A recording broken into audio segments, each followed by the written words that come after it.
ببلوغ المربع الذهبي في إنجاز تاريخي. الكثيرون هنا لم يحضروا منتخب المغرب حين كان أول منتخب عربي يصل إلى الدور الثاني، لكنهم اليوم يشاهدون إنجازا تاريخيا جديدا. دعنا نستمع إلى آرائهم حول هذا الإنجاز. كيف تشعر حول هذا الإنجاز الكبير بوصول المربع الذهبي؟ هو شعور كبير ولا يوصف. وصول المنتخب الوطني المغربي نصف نهائي كأس العالم، فهذا تمثيل لكل العرب وكل دول افريقيا. شيء جميل نشوفوا كل العرب كل افريقيا. اعجاز اللسان على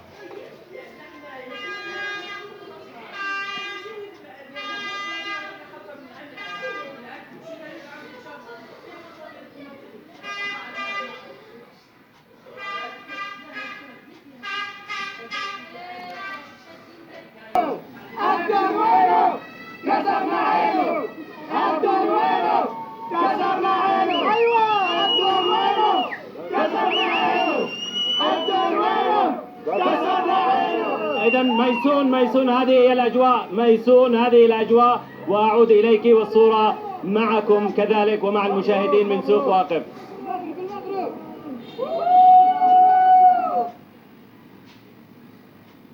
أنا من المغرب مدينة طنجة.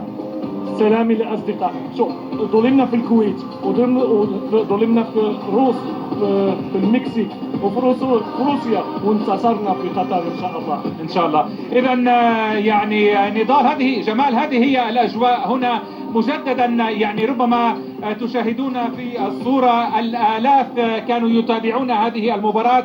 الآن هناك فعاليات موسيقية أيضا احتفالا بهذه المباراة الكبيرة وبهذا التأهل. معنا أيضا جمال، معنا هنا مشجع عربي لبناني مغربي. كيف كانت المشاعر اليوم مع هذا التأهل التاريخي؟ شوف، مشاعر رائعة لا توصف. أول شيء مبروك لمنتخب المغرب. عم بيلعبوا بأداء بطولة، عم بيلعبوا بروح عالية جدا. بطل، بعتقد أنا لحد اليوم بطل هيدي الدورة، هاي النسخة من كأس العالم هو منتخب المغرب بالدرجة الأولى، وياسين بونو بطل العالم من هلا ل50 سنة لقدام، لأنه رجل فعلا يعني ما بعرف قديش ممكن نحكي إذا بنقدر نعطيه حقه. عم يعني الفيطابة ما بقى أكيد الكل العالم تبعتها فيطابة شيلة صعبة جدا جدا، مستحيل يعني أي حارس مرمى طبيعي أو حارس مرمى مستوى عادي يقدر يجي لهيدي الطاولة. شكرا لك، مبروك مجددا. إذا هذه هي الأجواء طبعا المرشحة لمزيد من الاحتفالات مع تقدم الساعات. أيضا هناك جمهور آخر فرنسي إنجليزي، إنجلترا ينتظر المباراة. نعم، المباراة المقبلة بين انجلترا وفرنسا. ولكن اجواء الفرح هي عربية الان علي.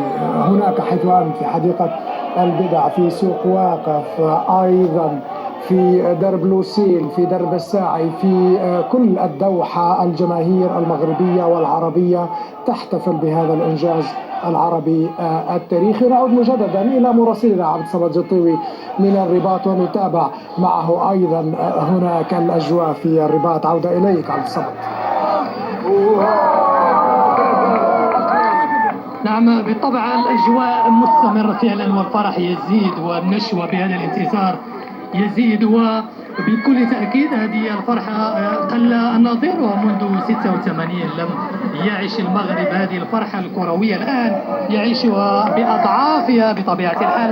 الآن نتحدث عن التأهل إلى النهائي وبالتالي إلى مربع الكبار، وبالتالي الفرق التي سيواجهها المغرب فعلا فرق ستكون لها باع كبير، وستكون بصمة المغرب الآن هي بصمة سيذكرها التاريخ وستبقى مسجلة في تاريخ الأجيال المقبلة. معي عدد من المشجعين تتابعون معي هذا الاحتشاد، هذه الحشود التي تنتشي بالفرحة. ديال المونديال وانا متفائل من البدايه ديال المونديال، الحمد لله نقدروا نديروا شي حاجه في الفينال. مفاجآت هذا المونديال. شوف يا مونديال كيفاش جاك المونديال تاعو؟ شوف احسن مونديال تاريخ وجرين بوت سلموش. على كل حال يصعب في ظل هذه الفرحة وهذا الانتصار وهذا الانتشاء ضبط الجماهير بطبيعة الحال. طيب هذا الفوز فوز المنتخب المغربي بطل المباراة. المغرب عمو في الاول ما كناش متفائلين، قلنا داكشي تبعنا داكشي القديم ديما تنخسروا، ولكن هذا العام تبارك الله جعلنا الركراكي سلافوك تبارك الله عليه، درنا خطط جميله، مشينا ان شاء الله المونديال ان شاء الله نمشيو. على فكرة واضح على انه هناك عودة للفرح وعودة لهذا الشوق لهذا النوع من الانتصارات. كما قال المشجع كانت هناك فترة طويلة جدا لم يعيشوا هذه الفرحة. الجميع هنا يقولون دير النية في المغرب، يعني اعقلها وتوكل وكن على ثقة. هذه قال الوليد الركراكي في بداية المشوار. يبدو الجماهير تلقفتها وهي تذكره بها أنها وضعت النية وواثقة فعلا أنه سوف يفوز. مع هذا المشجع كيفاش جاك الفوز ديال المنتخب المغربي اليوم؟ فرحان؟ الحمد لله فرحان بزاف، الشعب المغربي كامل فرحان، وكنا متوقعين وحاجه سايقين في الكوتش الركراكي، والحمد لله عندنا تركيبه بشريه في المستوى، اللهم لك الحمد، ما خيبوش الثقه ديالنا فيهم، وكنتمنى ان شاء الله التوفيق في الدور النصف النهائي، وعلاش لا النهائي ان شاء الله، وعلاش لا ضد ان شاء الله ضد تكون مغربيه، حنا سايقين ربي كبير ان شاء الله، وديما مغرب. واضح ان الامال والمعنويات مرتفعه جدا، وحتى سقف الاحلام، يعني لا احد الان يرضى بغير النهائي، ولا احد يريد ان يتحدث على ان ربما الكأس لن تكون مغربيه. هكذا اذا نتابع هذه الاجواء. الاف الاشخاص الجماهير المشجعين تشهدوا هنا من اجل الانتصار، من اجل الانتشاء. أتحدث لكم داخل ووسط الرباط، جميع الشوارع وأكد لكم أنها غاصة الآن بمشجعين. هناك هزيج، هناك احتفالات ألعاب نارية احتفالا بهذا الانتصار التاريخي. الانتقال من جديد والعودة إلى استوديوهاتنا في المقر الرئيسي في قناة الجزيرة. أيمن زبير من ملعب الثمامة، شكرا جزيلا لك، وكذلك طبعا جميع الزملاء، حمزة الراضي أيضا من ملعب الثمامة، المختار العبلاوي من دار البيضاء، وكذلك طبعا لؤي محمود من منطقة المشجعين في حديقة البدع. هذا ما كان لدينا حتى اللحظة في هذه التغطية. العودة من جديد إلى استوديوهاتنا في قطر مع الزميلة إلسي هذه المرة وبرنامج ما وراء الخبر. في أمان الله. أعربت واشنطن ولندن عن قلقهما مما سمته تنامي الشرف الاحتفالية بعد فوز المغرب. أجواء استثنائية وتستمر الفرحة هنا في دبي حقيقة، والجماهير تحتفل. نقول مبروك. من وين؟ ألف مبروك. أنا جزائرية جيت أشجع المغرب اليوم. طبعا احنا سعيدين بالإنجاز الرائع للمغرب. المغرب حققت إنجاز عربي إفريقي شمال إفريقي مغاربي، فهذا طبعا احنا جدا فخورين بالإنجاز للمغرب، ونتمنى أن نتوصل للنهائي والكأس لما لا. إذا حلمنا فلنحلم بشكل كبير وأكبر، وإن شاء الله الفوز هيكون مغاربي ومغربي بإذن الله. بإذن الله. بإذن الله. بقول المغرب شرف العرب وشرف الكرة الإفريقية عالميا، والحين احنا بنتمنى حتى لو ما مرش في نصف النهائي. بنشكر اللعيبه، بنشكر المدرب، بنشكر الجامعه المغربيه على الشغل اللي عملوه السنوات. احنا متفائلين ان شاء الله يكون انجاز تاريخي، ان شاء الله انجاز تاريخي، نكسب فرنسا. انا بتمنى فرنسا تمر عشان نكسب كمان فرنسا ونروح النهائي. ما عرفنا لحد الان مين القادم، لان المباراه بعدها ما جت. ما اعرف. بتوقع فرنسا حتفوز على انجلترا، وان شاء الله حنفوز على فرنسا، وحنواجه ميسي، وحنكسر عينه كمان، حنكسر عين ميسي كمان كسرنا عين رونالدو. ان شاء الله الفوز مغربي عربي باذن الله خلال المباريات القادمه. مثل ما نتابع ننتقل بالكاميرا لنقل الاجواء الاحتفاليه. مبروك. مبروك علينا، مبروك علينا. كيف شفت المباراه؟ فرنسي عرب.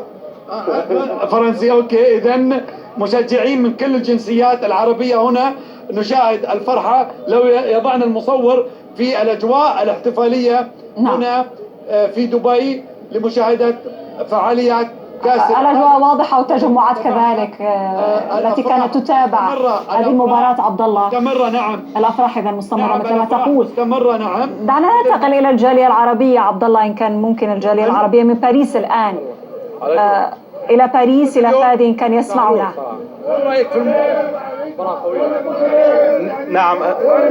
نعم أنا أسمعكم جيدا. فادي، المشهد الآن من حولك، وإن كان بإمكانك الحديث مع مشجعين ربما حتى غير مغاربة، أرى بعض الأعلام الإفريقية والعربية كيف تابعوا المباراة وتوقعاتهم بالتأكيد، خاصة إن كانت فرنسا هي من ستواجه المغرب في الربع النهائي أو نصف النهائي. نعم، كما ترون هناك مشجعون من جنسيات مختلفة. لا أدري إن كنت أستطيع أن أجد مشجع من أحد المشجعين الأفارقة، لكن معي سيدة تريد أن تتحدث، تطلب أن تتحدث أمام الكاميرا. بسم الله الرحمن الرحيم. السلام عليكم. احنا اليوم فرحانين بهذا الانتصار الخارق اللي ما كنتصوروش كيفاش الفرحه ديالنا، فرحانين وما عارفينش كيفاش فرحانين. فرحه كبيره كبيره كبيره، ونتمنى ان شاء الله الرحمن الرحيم اسود الاطلس يفرحونا الدامي فينال ان شاء الله يا ربي. عاش المغرب وعاش الملك وعاشت الأمة العربية كلها. هذه هي الأجواء هنا. هناك بعض المشجعين الذين كانوا يحملون العلم الفرنسي، لا أدري أين ذهبوا. هو خلفك. العلم خلفي. طبعا هؤلاء بالنهاية هم مغاربة أو فرنسيون من أصل المغرب، هم يشجعون المنتخب الفرنسي، لكن لا أدري كيف سوف تنتهي الأمور في حال فاز المنتخب الفرنسي وتواجه مع المغرب في المباراة المقبلة. أحاول أن أسأل أحد الأشخاص. Vous êtes français? Donc la France et le Maroc. Oui, on espère Inch'Allah, demi-finale, France et Maroc. Et il y aura un grand match Inch'Allah, et on est fiers de regarder ce match Inch'Allah. Vive le Maroc! قال لي أنه يأمل أن تكون المواجهة المقبلة بين فرنسا والمغرب، وأنه يفخر بهذه المواجهة حتى لو بين بلدين يحمل جنسيتهما. نعم. إن كان بإمكانك كذلك الحديث مع مشجعين آخرين لنتابع أكثر المشهد من باريس. نعم. كيف كانت مباراة اليوم؟ ما هو رأيك في أداء المنتخب المغربي؟ أولا أريد أن أحيي الوطني على هذا الفوز وهذا الانتصار الخارق الذي لم يعرف أبدا عبر التاريخ في كرة القدم. هذا الانتصار نهديه لجلالة الملك محمد السادس نصره الله، ونهديه للمغاربة داخل الوطن وخارج الوطن. عاش الملك، عاش الملك. وإن شاء الله الكسب النهائي حيكون لصالح المنتخب المغربي إن شاء الله. وعاش الملك، عاش الملك. نعم، هذا هو الهتاف الدائم. مربوحة يقولون أنه سوف يقوم بأن يحقق المغرب حتى كأس العالم ويصل إلى نهائيات هذه البطولة. نعم. السلام عليكم.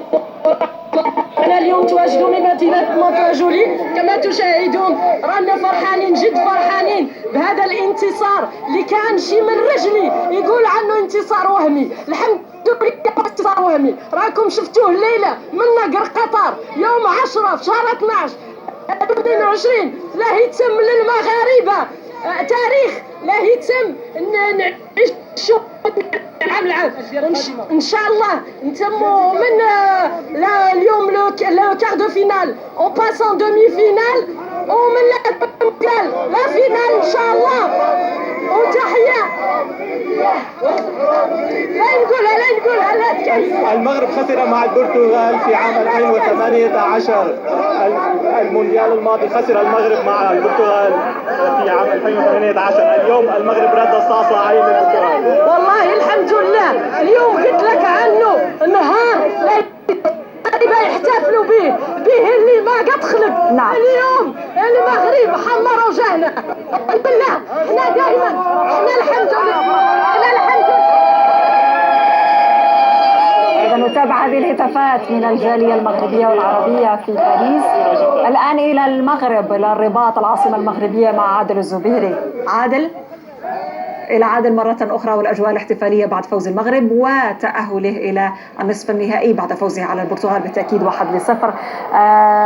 عادل تسمعني الآن؟ عادل، المدرب المغربي يقول كتبنا التاريخ، هذا في تصريح منذ قليل. كيف يتابع المغاربة هذه الروح القتالية لدى المنتخب المغربي، وكذلك كيف ينتظرون أن تكون النتيجة المقبلة لمباريات المغرب؟ لم يعد للمغاربة الآن في هذا المونديال سقف لأفراحهم وأحلامهم. المغاربة يعتبرون أنهم كتبوا التاريخ بالبنط العريض كما نقول في الصحافة. هذا الشارع الآن تحول إلى مهرجان لمنبهات السيارات. العائلات المغربية خرجت الآن كل ليعبر عن فرحه بهذا الفوز. العائلات المغربية كما نشاهد بكل الأساليب من على متن سياراتها بالدراجات النارية، الكل الآن يعتبر أنه مغربي ويفتخر بهذا الانتماء. المغاربة فخورون بوليد الركراكي ووليداته.